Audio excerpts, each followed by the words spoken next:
స్నేహితులారా, ఈ సమయాన్ని బట్టి దేవునికి వందనాలు తెలియజేస్తా ఉన్నాను. ప్రేమపూర్వకంగా మిమ్మల్ని అందరినీ వాక్య ధ్యానంలోనికి ఆహ్వానిస్తూ ఉన్నాను. ఈ ఆదివారం కొరకు గాను మనకు అందించబడినటువంటి అంశము దృఢమైన ప్రేమతో క్రీస్తుతో నడుచుట. దృఢమైన ప్రేమతో క్రీస్తుతో నడుచుట ఈ అంశము ఈ ఆదివారం కొరకు గాను మనకు అందించబడినటువంటిదిగా ఉండింది. చూడండి స్నేహితులారా, ఈ జీవిత ప్రయాణంలో మనము స్నేహితులతో, కుటుంబ సభ్యులతో కలిసి ప్రయాణించాల్సినటువంటి అవసరత ఉండిన సందర్భంలో కొన్ని పర్యాయాలు మన జీవిత ప్రయాణము వీరందరితో కలిసి సజావుగా ముందుకు సాగడానికి కొన్ని పర్యాయాలు మన జీవితంలో ఓపిక అవసరము, సహనం అవసరము. క్యాజువల్గా ఏమీ పట్టనటువంటి వారంగా, శ్రద్ధ లేనటువంటి వారంగా, వాళ్ళ మనసును, ఆలోచనను, వారి యొక్క అభిప్రాయాలను అర్థము చేసుకోనటువంటి వారంగా ఉంటే, కుటుంబ వ్యక్తులతో అయినా కూడా, స్నేహితులతో అయినా కూడా, ఏ వ్యక్తితో అయినా కూడా జీవిత ప్రయాణం అనేది అర్థవంతంగా ఉండదండి. ఆ బంధము ఎప్పుడో విడిపోయేటటువంటిదిగా, దూరం అయ్యేటటువంటిదిగా ఉంటూ ఉన్నది. కాబట్టి ఆ బంధంలో ప్రేమ కలిగి ఉన్నప్పుడు ఆ ప్రేమ కూడా మరి దృఢమైనటువంటి ప్రేమ కలిగి ఉన్నప్పుడు ఆ జీవిత ప్రయాణంలో ఏ వ్యక్తితో ప్రయాణము చేయాల్సి వచ్చినా, కష్టాలు వచ్చినా, నష్టాలు వచ్చినా, అవరోధములు, కొరతలు సంభవించిన వారి ఎడల మనము దృఢమైన ప్రేమను కలిగి ఉన్నాం గనుక వాటన్నిటినీ సహిస్తూ, భరిస్తూ ఆ ప్రయాణము ఒక లక్ష్యం వైపు, ఒక గురి వైపు సజావుగా సాగేటటువంటిదిగా ఉంటూ ఉన్నది. ఇలాంటి తరుణంలో ఈరోజు క్రైస్తవ్యం అనేది ఒక ఆచారము, పద్ధతి అనే ఆలోచన కలిగి మనము జీవించేటటువంటి వారంగా ఉన్నాం. ఇది మన పెద్దలు ఆరాధించినారు, మేము ఆరాధన చేసినాం. మా పెద్దలు ఆరాధనలలో పాల్గొన్నారు, మేము ఆరాధనలో పాల్గొన్నటువంటి వారంగా ఉన్నాం. ఒక సాధారణమైనటువంటి విషయంగా మన సొంత ఆలోచనలతో, అభిప్రాయాలతో ప్రభువును వెంబడిస్తూ ఉన్నామని అపోహ పడుతూ, ఆయన ప్రేమను అర్థము చేసుకొనకయే, ఆయన ప్రేమను గ్రహించకయే, దృఢమైనటువంటి ప్రేమ, సమర్పణ, వారి యొక్క దేవుని యొక్క గుణ లక్షణాలను ఎరగకనే మనము ఇష్టానుసారంగా ఈ జీవిత ప్రయాణంలో ప్రభువును వెంబడిస్తూ ఉన్నాం అని తలపోస్తూ ఉన్నాం. కానీ మనలో చాలామంది ప్రభు ఎడల దృఢమైన ప్రేమను కానీ, దృఢమైన సంకల్పాన్ని కానీ, ఆయన కొరకు నేను జీవిస్తాను, ఆయనకే మొదటి స్థానాన్ని ఇస్తాను, ఆయన చిత్తాన్ని నెరవేర్చడానికి నేను ఇష్టపడుతూ ఉన్నాను అనే ఆ సమర్పణ ప్రేమ ప్రభు ఎడల లేకయే జీవించేటటువంటి వారంగా ఉన్నాం. ఇలాంటి తరుణంలో దృఢమైన ప్రేమతో క్రీస్తుతో నడవండి. అది నిజమైనటువంటి ఆధ్యాత్మిక స్థితిని మన జీవితాలలో కలుగజేస్తుంది అనే ఈ అంశాన్ని మనకు అందించినటువంటి వారుగా ఉండినారు. స్నేహితులారా, ఈ చదవబడిన లేఖన భాగములలో సైతం ఇర్మియా గ్రంథము 31వ అధ్యాయము మొదటి 6 వచనాలను గమనించినట్లయితే, పునరుద్ధరించు దైవ ప్రేమ. చూడండి, దేవుడు ఈ జీవిత ప్రయాణంలో మనలను ప్రేమించుచున్నటువంటి వాడుగా, మనలను ఆయన పునరుద్ధరిస్తున్నటువంటి వాడిగా, తన ప్రేమ ద్వారా మన జీవితంలో మంచి స్థితిలోనికి నడిపించుచున్నటువంటి వారుగా ఉండినారు. ఈ లేఖన భాగం యొక్క సందేశాన్ని గమనించినప్పుడు ఇశ్రాయేలు జనాంగం కానివ్వండి, యూదా జనాంగం కానివ్వండి, భౌతికంగా, మానసికంగా, ఆధ్యాత్మికంగా కూలిపోయినటువంటి జీవితంలో, పతనమైనటువంటి జీవితంలో, బాధ, దుఃఖము, కొరత, పతనమైన పరిస్థితులను అనుభవించేటటువంటి వారుగా ఉండినారు. ఇలాంటి తరుణంలో మనము మనుషుల ప్రేమను గూర్చి తలపోసినప్పుడు మన జీవితంలో అన్ని సౌకర్యాలు, అన్ని విషయాలు, లేక మన స్థితిగతులు, చందములు, ఆర్థిక పరిస్థితులు అన్నీ సజావుగా ఉండినప్పుడే మన మానవులు మనలను ప్రేమించేటటువంటి వారుగా ఉంటారు. కానీ దేవుడు ఇక్కడ కూలిపోయినటువంటి జీవితంలో, పతనమైనటువంటి జీవితంలో వారి యొక్క సమృద్ధి దూరమై వాళ్ళ నష్టాలు అనుభవిస్తూ, కష్టాలు అనుభవిస్తూ, కొరతలను అనుభవిస్తూ, త్రోసివేయబడి విలువలేని, ఒక గుర్తింపు లేని జీవితాలుగా మారిపోయి పేదలుగా, అనామకులుగా, బానిసలుగా, దిక్కులేనటువంటి జనాంగంగా మిగిలిపోయినటువంటి ఈ జనాంగములను ఆయన శాశ్వతమైన ప్రేమతో ప్రేమించేటటువంటి దేవుడుగా ఉండినాడు. వారి జీవితాలలో ఎన్నో మార్పులు ఉండవచ్చు. ఒకనాడు దేవుణ్ణి ప్రేమించి మరోనాడు మరచిపోయిన వారుగా, ఒకనాడు సమృద్ధి కలిగి మరొకనాడు కొరతను అనుభవించిన వారుగా ఉండినారు. కానీ దేవుని ప్రేమలో మార్పు లేకుండా అన్ని వేళలా ఆయన వారిని ప్రేమించే దేవుడుగా ఉండినాడు. అంత మాత్రమే కాదు, ఆయన ప్రేమించడంతో పాటు వారి జీవితంలో పునరుద్ధరించడానికి, వాళ్ళ కన్నీళ్లను, వాళ్ళ శ్రమలను, వారి దిక్కులేని స్థితిని, చెదిరిపోయిన స్థితిని, విలువ కోల్పోయినటువంటి స్థితిలో నుండి వారిని విమోచించేటటువంటి వాడిగా ఉండినాడు. ఈ దినం మన జీవితాలలో ఇలాంటి పతనమైన పరిస్థితులను అనుభవిస్తూ ఉన్నటువంటి వేళ దేవుడు తన ప్రేమ ద్వారా శాశ్వతంగా మనలను ప్రేమించడంతో పాటు మన జీవితంలో ఉద్ధరించేటటువంటి వాడిగా ఉండినాడు. అదే రీతిగా పత్రికల పాఠ్యభాగము ఎఫెసీ పత్రిక 3వ అధ్యాయము 14వ వచనం మొదలుకొని 19 వచనాలను గమనిస్తే, క్రీస్తు యొక్క ప్రేమ మనలను బంధకాలలో నుండి విడిపించేటటువంటిదిగా ఉండింది. పౌలు గారు ఈ పత్రికను చెరసాలలో ఉండి వ్రాస్తూ ఉన్నారు.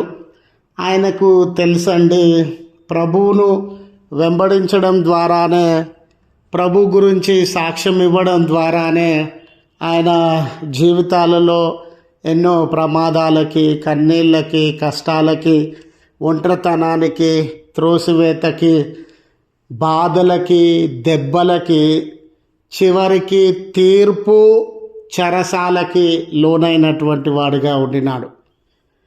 ఇన్ని పరిస్థితుల యందు ఆయనకి అర్థమైనటువంటి విషయం ఏమై ఉన్నది అని అంటే, క్రీస్తు ప్రేమ నన్ను ఈ బంధకాలలో సంరక్షించగలిగినటువంటిది, క్రీస్తు యొక్క కృప నన్ను ఆవరించి బలపరచగలిగినటువంటిది అని ఆయన దేవుని యొక్క ప్రేమను, క్రీస్తు యొక్క ప్రేమను అర్థము చేసుకోవడానికి ప్రయత్నించేటటువంటి వాడిగా ఉండినాడు. ఈరోజు స్నేహితులారా, మన జీవితాలకు మనము కొదువను, సమస్యను, భారములను ఎదుర్కొనేటటువంటి వారంగా ఉండవచ్చు. ఆనాటి ఎఫెసీ సంఘంలో ఉన్నటువంటి సమస్య ఏమిటంటే, యూదులు మేము దేవుని యొక్క సంతానము, నిబంధన జనాంగము, కానీ అన్యులకి అంటే యూదులు కానటువంటి వారికి అలాంటి అవకాశము లేదు అని వారు భావించేటటువంటి వారు.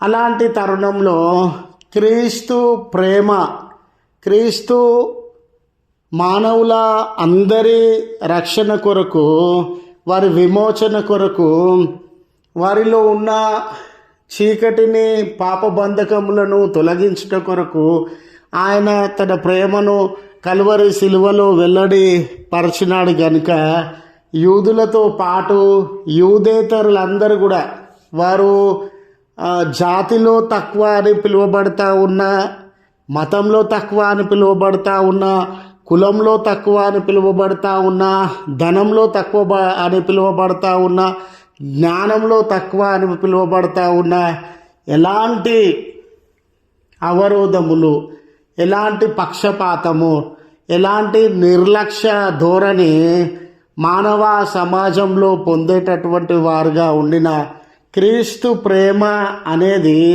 వీరందరినీ ఆ బంధకాలలో నుండి విమోచించి దేవుని యొక్క సంతానంగా, దేవుని కుమారులుగా అంగీకరించుటకు కారణమైంది, దేవుని కుమార్తెలుగా అంగీకరించుటకు కారణమైంది. ఆ ప్రేమలో ఉన్న గొప్పతనం, ఆ ప్రేమ యొక్క విలువ ఎలాంటిదనంటే వారు ఇక్కడ 4 మాటలు వాడినారండి. మొదటిది, అది క్రీస్తు ప్రేమ వెడల్పు కలిగినటువంటి ప్రేమ అని. ఒక నది చాలా వెడల్పుతో ప్రవహిస్తూ ఉందనుకోండి, అది కొండలనైనా, గుట్టలనైనా, చెట్లనైనా, అరణ్యములనైనా అన్నిటినీ కవర్ చేసేటటువంటిదిగా ఉంటుంది. ఈరోజు సమాజంలో మాది పరిస్థితి అండి. సమాజంలో మాకు ఇలాంటి నెగిటివ్ ఇమేజ్ ఉందండి. మా సమాజంలో మేము వెనుకబడినటువంటి వారమండి అని, అందుకోలేని స్థితిలో ఉన్నటువంటి వారమండి అని ఉన్న ప్రజలను అది ఆవరించగలిగినటువంటి ప్రేమ, వారి యొద్దకు వెళ్ళగలిగినటువంటి ప్రేమ అనే ఈ మాట ద్వారా మనం అర్థం చేసుకోవచ్చు. ఇక్కడ వాడబడిన 2వ మాట ఏంటనంటే క్రీస్తు ప్రేమ పొడవు కలిగినటువంటి ప్రేమ అని.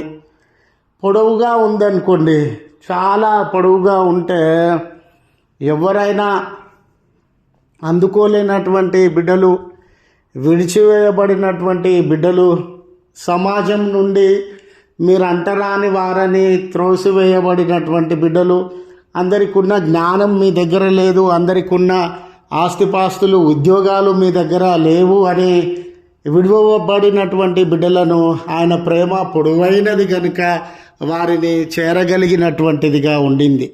మరొక మాట, క్రీస్తు ప్రేమ లోతైనటువంటిది అని వ్రాయబడినటువంటి సందర్భం. ఈ నాన్న జీవితాలలో పేదలు ఉండినారు, విడువబడినటువంటి వారు ఉండినారు.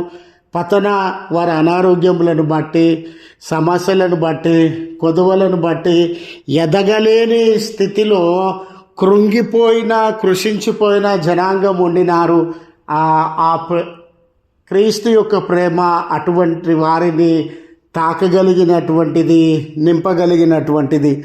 క్రీస్తు ప్రేమ ఎత్తైనది అనే మాట కూడా ఈ చోట రాయబడినట్లు మనం గమనిస్తామండి. ఎత్తు అనే మాట విజిబుల్ టు ఆల్, అందరికీ అది కనబడతా ఉంది, అందరికీ అది అందుబాటులో ఉంది. ఎవరికి దొరకకుండా, ఎవరికి కనబడకుండా అది దాక్కున్నటువంటి ప్రేమ కాదు అని. ఈ రీతిగా అన్ని వర్గముల వారికి, అన్ని సమాజంలో వారికి, వెనుకబడినటువంటి వారికి, బలహీనులకు, ఎదుగు పొదుగు లేని క్రింది స్థాయి జీవితాలకు సంబంధించినటువంటి వారందరికీ కూడా క్రీస్తు ప్రేమ తగినటువంటిది. వారి బంధకముల నుండి వారిని విమోచించి దేవుని పిల్లలుగా చేర్చగలిగినటువంటిది అనే విషయము ఈ లేఖనంలో మనము గ్రహించేటటువంటి వారంగా ఉన్నాం. కాబట్టి క్రీస్తుతో కూడా మనము ప్రయాణించేటటువంటి సందర్భంలో ఆయన ప్రేమ ఎటువంటిదని మనం గ్రహించగలగాల. ఆ ప్రేమలో ఉన్న గొప్పతనం ఏంటని మనం గ్రహించగలగాల. ఆయన ఎలాంటి ప్రేమను మన ఎడల కనబరిచినటువంటి వాడు అని మనం గ్రహించగలగాల. ఆ ప్రేమ ఎంత గొప్పది అని మనము గ్రహించగలగాల. అన్నిటికీ మించి స్నేహితులారా, సువార్తల పాఠ్యభాగంలో యోహాను సువార్త 21వ అధ్యాయము 15 నుంచి 19 వచనాలలో గమనిస్తే, క్రీస్తు లేక దేవుని యొక్క ప్రేమకు మనము సమర్పణతో బాధ్యతాయుతంగా ప్రతిస్పందించేటటువంటి వారంగా ఉండాలి.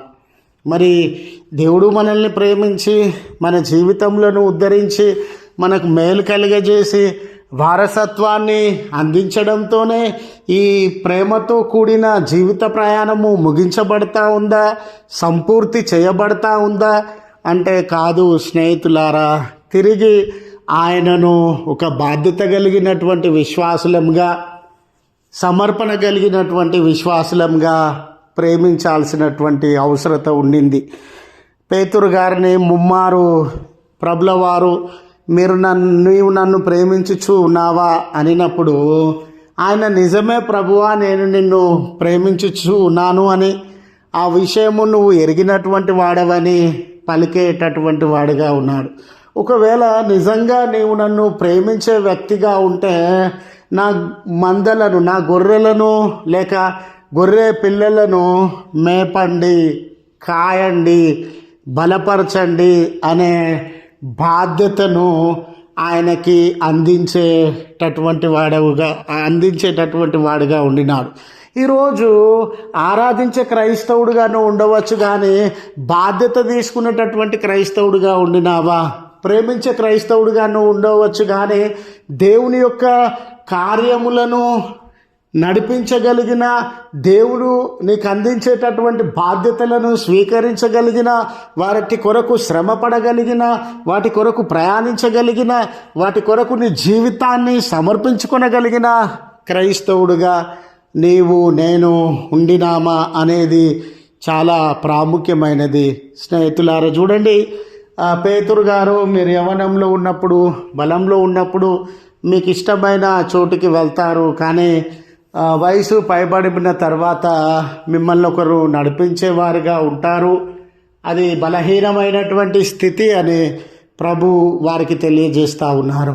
ఈ సేవా పరిచర్యలో వారికి ఇచ్చినటువంటి బాధ్యతలో ఎన్ని హింసలను వారు పొందుతారు, ఎన్ని అవమానాలను వారు పొందుతారు, ఎన్ని శ్రమలను వారు పొందుతారు, ఎన్ని మార్లు వారు వెల్లివేయబడతారు, ఈ లోకంలో ఎన్ని కష్ట నష్టాలను వారు భరిస్తారు అనే విషయాన్ని ప్రభుల వారు వారికి తెలియజేస్తూ ఉన్నారు.